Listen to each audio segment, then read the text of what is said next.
In this episode, we're going to talk about college tips, not because everyone who's watching this video is in college. I've been going to college campuses since I was 12 years old, and I think that there's a lot of cool things about college. Now, I've been getting a lot of advice because I'm known for having a really deep education, like a formal education, having gone through multiple degree programs. But at the same time, I think college is a great way to meet people for extracurricular activities and also just to learn. So today, we're going to go through college tips.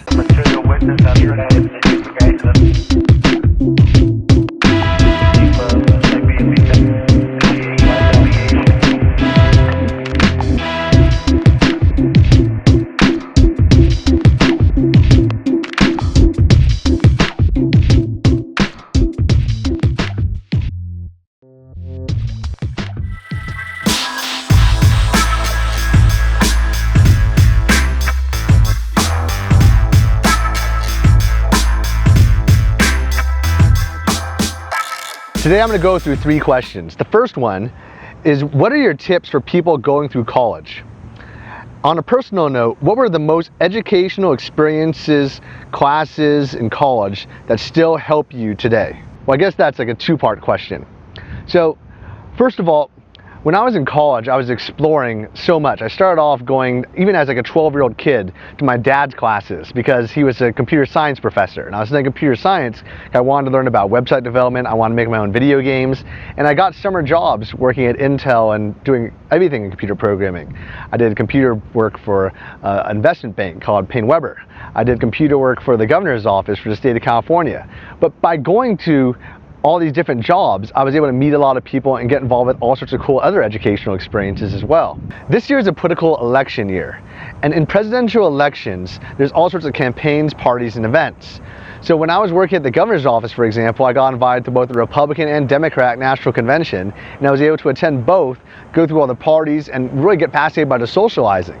And the fact is, I got really more interested in that aspect than the educational experiences in and of itself. When I went to college, I was going through college even when I was in high school. So that was like my elementary school experiences. And when I was in high school, I was doing summertime doing community colleges and making friends through that and hanging out with them, maybe at tennis. And when I was in high school, I went to a boarding school where we took classes at Princeton University, and most of my fun times at night staying out was actually with Princeton students. I was going to the dining clubs and meeting people there because the university students were out there. In order to contribute and offer value to the college students, I would give a taxi driver $20. He would get beer for me, and I would share that with the other Princeton students. And when I was in college at the University of Wisconsin, in terms of classes, I think the classes that really were the most educational and of value to me were classes that were involved with mostly interpersonal communications. For example, I took a class called Interpersonal Communications, and in that class it talked about how people develop friendships, develop relationships, and I talk about it in my videos, but this was like one of those formal courses where there's like 500 pages of reading talking about everything from body language, communication style, matching people's conversational calibration, and then developing clarity of expectations in your communications and in relationships, whether it was for business, whether it was in your personal life, whether it was in your dating or romantic life. And a lot of those ideas, especially the establishment of boundaries, expectations within a relationship, and also in the same core that we talked about in the blueprint, knowing what you will not tolerate from other people and whether you should allow people that have a certain kind of energy in your life, whether it's positive or negative, and balancing that. That was all stuff that I learned in a formal educational class at the University of Wisconsin. Some of the most memorable classes, though, are classes about the history of wine, the history of beer. We actually, on campus, were taught about not just the history, but also we drank the wine. You had an option to actually make your own wine and beer. These courses were really memorable because it was a chance for me to also study something that was fun. And I got really fascinated in that. And even now, as an adult, I've gone through the process of making wine, making beer, making root beer at corporations that actually specialize in teaching you how to make these different things. I'm not necessarily the best at it, but I've been doing it for fun. These are some of the things I learned in college. Now, when I got really into college, I got into the idea of building teams because I was involved with engineering groups. I wanted to get into business when I was really, starting off in my career as a college student, my undergraduate career. However, at the same time, in order to get into the business school, undergraduate business school program at the University of Wisconsin, you had to maintain a very high GPA. And I was partying almost every day my freshman year. I was going out drinking at all the bars and clubs, and I wanted to get involved with something that was other than business, but was still very intellectual. So I transferred from being an undergraduate business major at first to getting involved with engineering. And when I was involved with engineering, I got involved with team building. For example, I got involved with a project through NASA. There's a program where you're allowed to build a robot, and whatever you wanted to build. For us, we built a freestyling robot that could grab tools for astronauts in zero gravity, and we would test it by flying it on the KC-135, which is the same airplane as Air Force One. It's just that it's gutted, there's nothing in it, and then basically you just ride into it, go to 60,000 feet, dive to 20,000 feet, and repeat the process in 30-second parabolas, simulating zero gravity while you're flying around the plane. And so I was able to build model airplane remote control parts to control this device.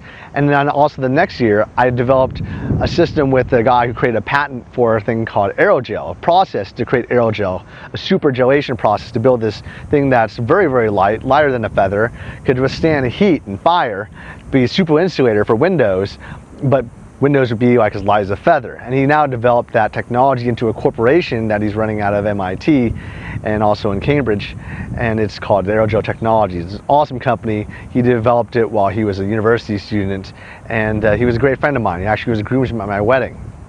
But these kind of curriculum, these classes that allow me to get my hands-on work experience, these are the things that really got me interested in business and also getting involved as a leader, because I was the coordinator for all these different projects.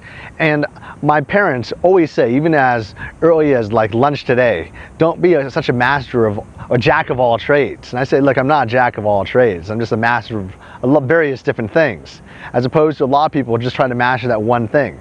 So I got involved with engineering, got involved with business, and I ended up not realizing that I wanted to go into the engineering world. In fact, I realized I was a better organizer than I was like an inventor.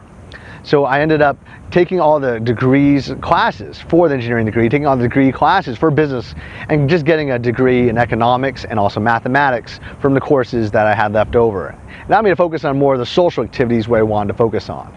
And that leads into the next question.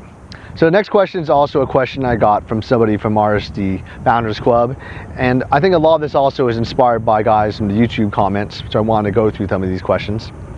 This is there anything that you wish you'd done differently in college? So college for me was a process of exploration, and a lot of people will say that you can get success in your work experience without having to go to college. That's true. But for me, college was something that not just allowed me to help me in my career, but allowed me to develop relationships with all sorts of people and explore all sorts of aspects of my life.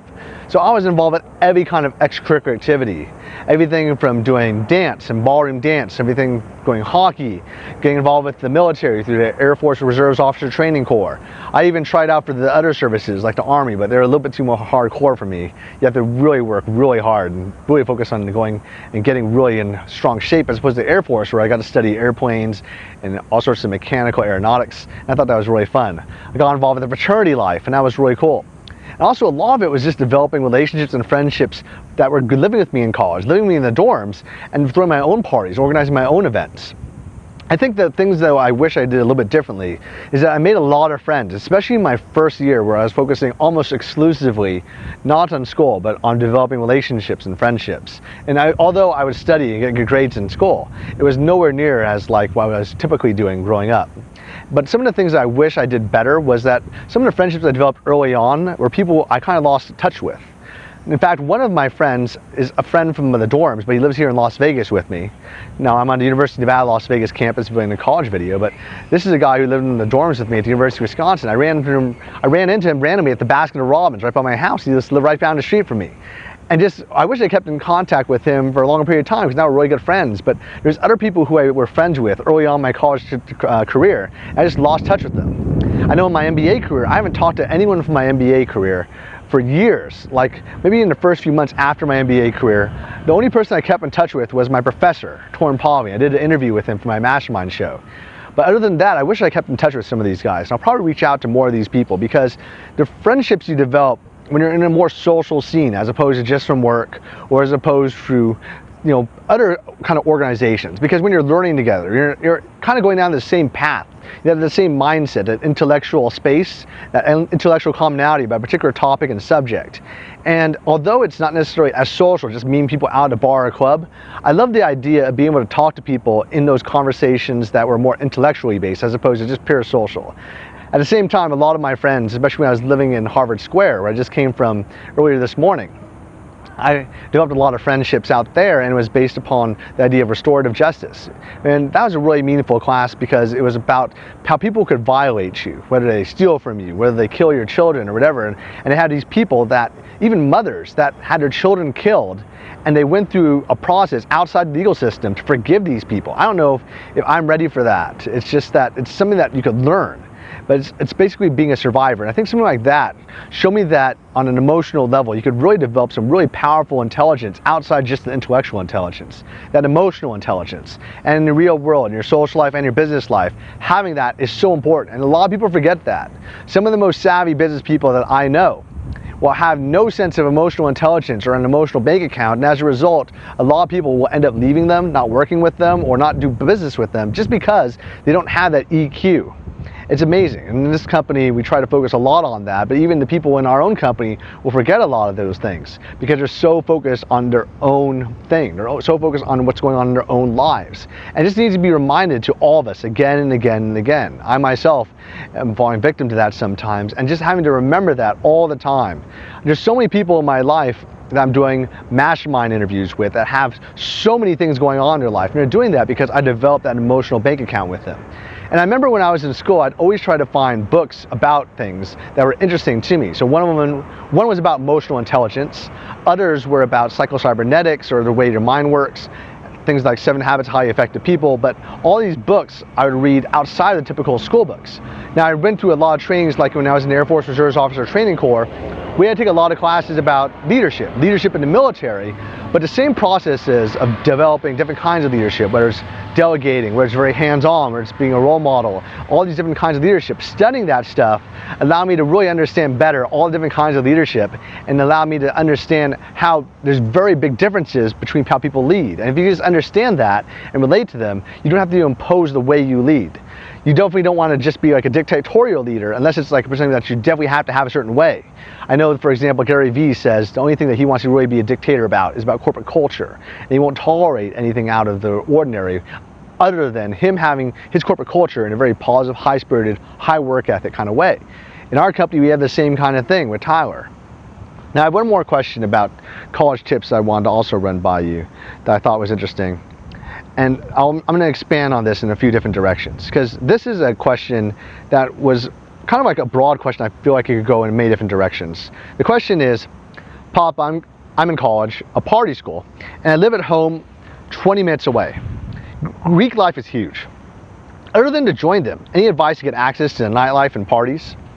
Well, my first year in college, I got the name Papa. That's my nickname now. And it's based upon a character from Chevy Chase Las Vegas Vacation, Nick Papagiorgio, who was throwing parties with his fake ID that said he was over 21 years old. That's exactly what I was doing. I got a fake ID and I was throwing parties, and I was doing that not in a fraternity. In fact, I wasn't in a fraternity my first year. I basically was just going out with the dorms and meeting all these people and organizing parties on a regular basis. I'd rent out supper clubs. I'd have parties in my dorms, keggers in every single dorm on my floor. I would have house parties at other people's houses. I would rent out boats and have parties with my friends on boats. Sometimes I would charge tickets, sometimes I wouldn't. Sometimes it'd be like a social fun thing. Other times I would just organize picnics or dinners at restaurants. It's easy to organize small things as well. Just going out, running with friends, going to the movies, hanging out and just driving to like a show or a football game together, doing a tailgate. Sometimes we do barbecues. We would just get like a grill and just grill up. Then we would just go out and bar hop, and pub to pub to pub to pub to pub.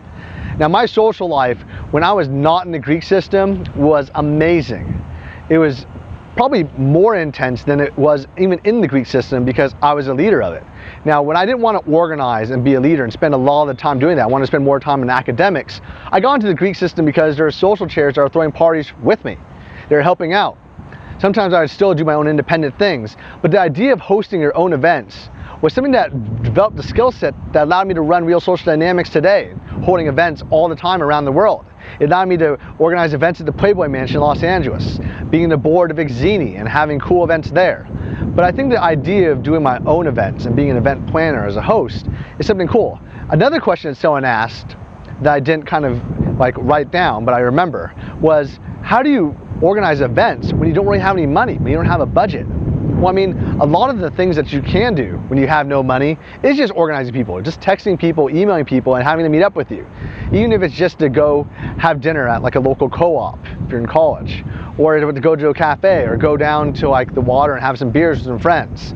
Just little things like that, or just going to the local pub and playing darts. I did that probably like 5 times a week when I was in Wisconsin, because it's like the thing to do. That plus throwing quarters into like beer cans and then playing card games by the water, listening to music, where they had like nightly concerts. University of Wisconsin was an ultimate party school as well. In fact, I know for a fact though, actually, when we were there, it was the #1 party school according to Playboy magazine. The other competitors was Chico State and Arizona. But at the same time, I was also working for Playboy magazine, and I was actually in Playboy magazine, just pick pictures of me holding girls in Playboy magazine, because I was involved with actually interviewing people and taking shots. In fact, I have pictures on my blog on rsdnation.com. I think the cool thing about just being in a social school is that almost everything is free. There's extracurricular activities you could find all the time, whether it's going out and playing sports. Like I was the captain of my hockey team, and that was awesome. And that's free. I mean, almost free. I mean, you have to have some hockey gear, you have to pay some dues, but it doesn't cost that much money. I mean, if you want to go to a cheaper sport, there's running clubs. I got involved with doing running clubs, or just running with other people. I got involved with doing things that were just social fun things. There's dance, there was tennis clubs, there's all sorts of really cool fun activities, and people would even lend you their rackets. But the thing is, there's so many cool events. I love the idea of college because you'd explore all sorts of relationships. You could hang out and meet with a lot of girls, make friends with all sorts of kind of guys and cliques, and just go from different social circle to social circle to social circle. And in a big college, that's supreme. So at my campus, there's got to be something like 60, 70, 80,000 people if you include undergrads and grad schools at the University of Wisconsin. And it was epic. I love that school. It was so much fun. If you go to like any other college and there's like cross-college parties or cross-college competitions, the most rowdy guys will be the Badgers from the University of Wisconsin. And it's because they have this school spirit. It's so much fun. At the same time, I did a college experience at USC, and I ended up going even to the sorority and fraternity parties there, and I wasn't even in the sorority fraternity. I was involved with friends who were partnerships with alcohol companies and were sponsoring the parties at USC, and those parties were pretty epic. I'd also just crash random parties. I'd go to random house parties, both on campus at USC, UC Santa Barbara, University of Wisconsin, Princeton, and just crash, just walk into the parties as if I was invited. And it's very common. In fact, a lot of people, when I was living at Harvard, I'd hold parties on campus, and people would just crash my parties. I'd have theme parties every single month. Now, my parties were pretty elaborate. For example, my first party was a Mexican theme party where I had my cat dressed up like a taco. I had a mariachi group. I had Mexican food. I had a piñata in the backyard where we'd break it out. And I also had sombreros and ponchos to give to everyone there. My next party, because it was a monthly party, was a blues party where I had a blues band, blue food, blue labeled wines, wine tastings, blue cheese. I had blue decorations everywhere. Another party was a video game party where I decorated my whole house like the Lost Woods from The Legend of Zelda. And I got everything from Etsy from The Legend of Zelda. I had a Legend of Zelda orchestra playing Legend of Zelda music. Even had a conductor learn how to play the ocarina. I dressed up like Link, and I had Link hats for everyone. I had another party that was a Toy Netter theme. It was like a theme party that was kind of like a Hawaiian party where I had hula dancers, multiple tika bars.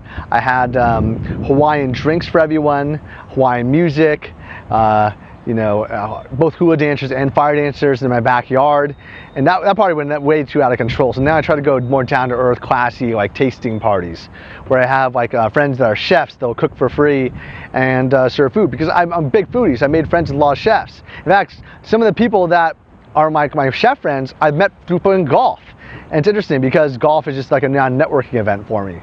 Now, all these things came about just from me like getting involved with all sorts of different activities. It also expanded my repertoire, so when I'm in conversational set, where meeting people at bars or clubs or in business or whatever, I can relate on so many different topics. If you have a guy who's a big baseball fan, you've never been to a baseball game, how can you relate? You can't. You basically just relate it. Maybe you see it on TV. Maybe you don't even follow baseball. You just say, oh, I don't like baseball. But you don't really have that commonality. And I love the ability to share the excitement of other people's passions, because that excitement is contagious. I'll feel off that excitement. I'll feed off that excitement. I love that feeling of passion that people get when they're following their other passions. And there's no better way to know what your passion is than to explore everything. Now, I was always encouraged to try to do new activities. Yet growing up, I was told to be the master of few things. But it was kind of hard to know what I wanted to master when I didn't have that exploration of all the various things. I wanted to travel around the world. I wanted to meet every single person I could. When I was in college, I tried to meet as many people as I could because I wanted to find out what the passions were that were out there that I didn't know about. If I wasn't that kind of curious type, I never would have gotten to RSD. I never would have discovered the pickup community. There was the fraternity butters and like friends who were outside the fraternity that were talking about it. That's how I discovered it. And that's how I got into this whole industry. And now it's affected my entire career. You know, I think that if you want to really know what your passion is, whether it's you want to get a job, you want to like start your own company, you want to like explore the world, a lot of it comes from college. There's all sorts of exchange programs. I'm in formal education now because I have that passion. My parents were having breakfast with me and my father said, I think it's a waste of time. And I'm going to Harvard. He's saying that studying law at Harvard is a waste of time because I've already gone through 2 MBA programs, undergrad program, you know, a graduate certificate program at Cornell, educational like programs through other universities like Princeton and USC's entertainment program, and I continue to educate myself because even not just in college but seminars as well, mastermind groups, all this has inspired me to do all sorts of things in my life. So that's why continuing education is such core value. I also believe that's a very important skill set even within Real Social Dynamics. I preach that within Real Social Dynamics because I believe instructors should always continually educate themselves. The main reason why we have the boot camp is because it develops the content that we can share with our clients. Because even though it's a program that makes money, it's a program that's our core program, it's always been around, it's probably our most intensive program and definitely the most unique. At the same time, we have all sorts of other programs in the curriculum to teach. But we can't really teach these programs unless we actually go into the field and develop it. Now, there's a lot of people that will come to me from other businesses, whether they're in the business world, marketing world, or other kinds of programs in self-improvement. And they'll always be surprised on how much content we have. How can we release free content that's better than 99% of the paid content out there from other companies? Of course, our paid content is even better than our free content. But at the same time, that's so rare to have more content than we have in terms of content than we do compared to like the business and marketing side. Like a lot of people will market and market and market really crappy content because they don't have enough good content to really share in the world. And we have the exact opposite issue where we have so much awesome content, we can just talk and talk and talk and talk and not even have like a organized game plan of what to talk about because we just have so much life experience to share from having met with so many different students and so many different people in mastermind groups. Now that's the benefit of formal education, is the benefit of Real Social Dynamics.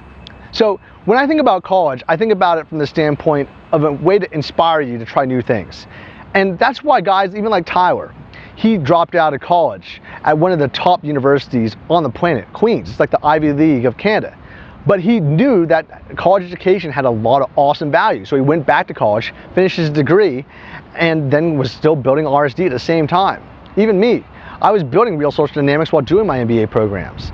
I'm building Real Social Dynamics while in school right now. And I'm going to be in school for a very long time, for probably the next decade or longer to come, even though I've already been in school for the last decade, because I think that learning and building a business is totally possible.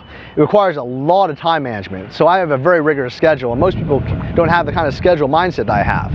I'm going to be the guy who wakes up at 4 in the morning, jump on a plane from Boston, fly 6 hours, go to Las Vegas, go to a meeting, go to another meeting, go to a meeting, and then do a video shoot and make a show right now. And then I have another meeting in about a half hour to an hour that I have to go to. Then I'm going to fly to Los Angeles tonight, do a board meeting, and then meet with instructors, then fly a few hours later to Denver. I'm able to do that because I'm able to manage my time very well, and I develop that mindset that it's something that I really want to do. A lot of people will say, wow, it's tough. So one of the things that I really liked about college is that it allowed me to use that toughness that I've always had as a kid. Like when I was a kid, if I was studying, even in elementary school, my dad would force me to study longer, even if it was all night, if I wasn't going to exceed his expectations, if I wasn't going to excel, if I was not going to get like an A or have a chance of getting an awesome grade like that. And I developed that even when I was in college. I had many nights without sleep. I used to have that philosophy that like sleeping is for when you're dead. I don't really believe that now. I think sleeping is great. When you get a good night's sleep, it's awesome. Now, if you're always thinking about other things though, you might not be able to sleep because there's all sorts of things you want to accomplish. So you got to balance that health and that work relationship. It's really something that I'm trying to focus on now. That's why I'm interviewing so many people in the health business. Yet at the same time, I'm also interviewing a lot of people in the business world who have gone through that. Now, a lot of the people are saying, hey Nick, you got to develop that system to automate so you have more time. I've done that though in the past. In the past, I had a system where the system was really automated and it could really survive. And really, the same situation is in existence today, but if we want to grow, and we want to grow now, because Tower's goal is to grow this company a lot bigger than what it is now. He wants it to be a $200 million company. And right now, we're not a $200 million company. I believe that's possible, maybe in 10, 20 years, as we develop all sorts of, as we develop into the other mega niches, outside of dating relationships, health and fitness, business and work relationships, and also higher purpose and the general self-improvement movement. These are the kinds of things that I think we can also go in field and develop a unique selling proposition, because although there's a lot more people that are established, just like how the mainstream media is more established in disseminating their message, we can do things in a more unique way that we view as better. And if our fans and the people who are watching us believe it's better and they get better value out of it, that's how I believe we'll beat them. Because I believe it's really possible in this day and age with the power of social media to overthrow empires in the business world. I believe that mainstream media, even television broadcast in of itself, will be disappearing as the whole world has access to broadcast equipment. Like I have access to the same broadcast equipment that CNN has, other than having a satellite. At the same time, other people have satellites and they can use their bandwidth, the power of the internet. So I think that the universities do a great job of giving you access to the tools that you can't afford. So right now, I'm a university student. If I wanted to, I could go down to the local video lab and I could rent all sorts of cinema cameras. Now, I spent tons of money, over $1 million on cinema cameras to include all the various teams in the Real Social Dynamics traveling around the world. At the same time, I could rent these equipment and gear for free if I wanted to rent it for short periods of time, as opposed to us, we're shooting every day. Now, I think that by having access to other smart people and students and what have you, they'll also inspire you. They might be people you want to work with, people you want to brainstorm with, people you want to develop relationships with. But that inspiration, that process, is all through relationship building. I would say that I learn more outside of the university classes, outside of mastermind groups, but from the people I met in classes and the people who I was in mastermind groups with, than from actually the formal structures. When I'm in university class, is the formal education at Harvard really that much better than it was at, say, a community college or university? No, maybe the professors are more famous. My professors are famous authors, famous professors for keynote speeches, you know, all sorts of things like that. And even at USC, my MBA program was amazing. You know, it's like you have presidents like the CEO of Ford. You have lecturers like the founder and CEO of YouTube. You'll have all sorts of guys that are like that, and it's a great network. And you know, if I want to reach out to these people because of these networks, they'll reach out to me back, and it's kind of cool. So that's a huge benefit of college, because college attracts a lot of really interesting people. Harvard's not a better school because of just the curriculum, because you could read a book, the same book that these guys wrote, and you'd be fine. It's because it attracts these students so that you can meet other students and hang out with them, develop friendships and relationships, potential business partners, and what have you. I think that more than anything else, college has also proven that, statistically speaking, just being around people that have similar mindsets, you end up being like those people. And college has proven that people who have been through college will end up having more longer-term relationships. And I think that's really a cool kind of thing. So I really like that aspect. Of course, you can always defy those odds.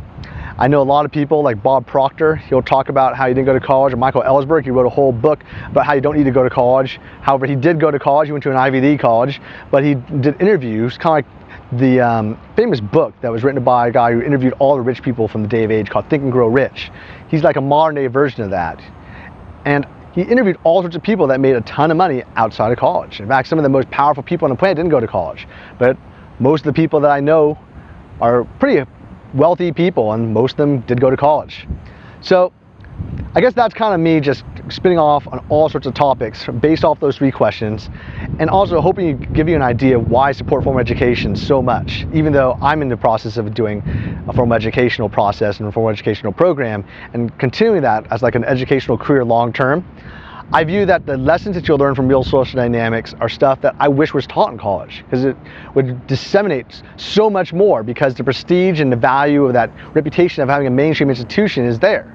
I believe that in the future, that's going to change a lot less. It's going to be a lot less prestigious compared to like some of the lessons you could learn on YouTube. People are always referring to YouTube or Google as like their secondary brain, because you can learn more from YouTube and from Google, as opposed to like typically in college, where you just had to go to college or a library, because there wasn't like the powerful internet backing.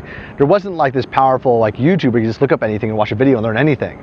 So that's going to really change a lot of things, because you don't have to go to prestigious, famous colleges like I'm doing in order to get that same kind of education you could get for free on the internet.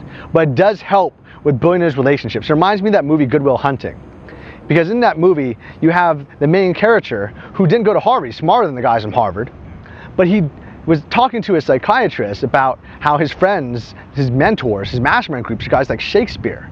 But the guy's like, well, look, you can't really talk to him. You can't really relate to him. You can just hear his memo from the past. But it's not like you could learn about going to Paris from just a book. It's not like you could smell the smells of walking through the Sistine Chapel without actually being there. That's why I advocate the travel, the getting involved with these experiences and going on a very deep level, as opposed to just reading from a book, actually doing that from these kind of standpoints. I'll read nowadays. I'll read not like some of the guys you'll see who talk about how to read books every day, because I believe I get more value from just life experience, but I do read just because Harvard forces me to go through courses that force me to read. And also because my business partner Tyler reads a ton and will recommend certain books that I'll have to read. But I do love the inspiration that comes from it. I'll kind of like go through the speed reading process, and through my conversations and videos, I think I learned a lot more that way. I love going through videos because I feel like I'm more visual learner and also more experiential learner. I love going through experiences more than anything else. That's why I always advocate field experience is king. However, college to me is an experience more than anything else. I hope you guys will take advantage of some of the resources that you have in colleges, because they're everywhere. Almost every city is near some local university, and even when I was a little kid, from like age 8 to 12, I was still going to the university college and just reading books, going through their tools and just trying to learn, because my parents were in education. I wasn't just playing ball with friends all the time. I was doing that, go walk down the street, play baseball or basketball with neighbors, but it wasn't as much as me interested in learning. And that's really who I am today. So I guess it gives you a little bit of a peek about who I am and why I am so passionate about the educational process, especially probably the person that advocates formal education more than anyone else I've ever met. I'm probably going to be in college more than pretty much anyone you've ever met.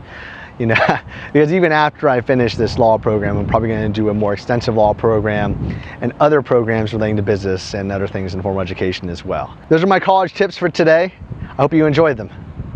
If you enjoyed my video, help me by writing a comment below and telling me what you're interested in hearing from me in the future, because that is how I'm creating the video content for this show. And the more questions you ask, the more comments you contribute, the more of these shows I could create. So please post them below and subscribe to my channel. Check out my Thursday show if you want to see some more interviews, and get on RSD Founders Club if you want to create an awesome membership site where you can get involved with a mastermind directly with me.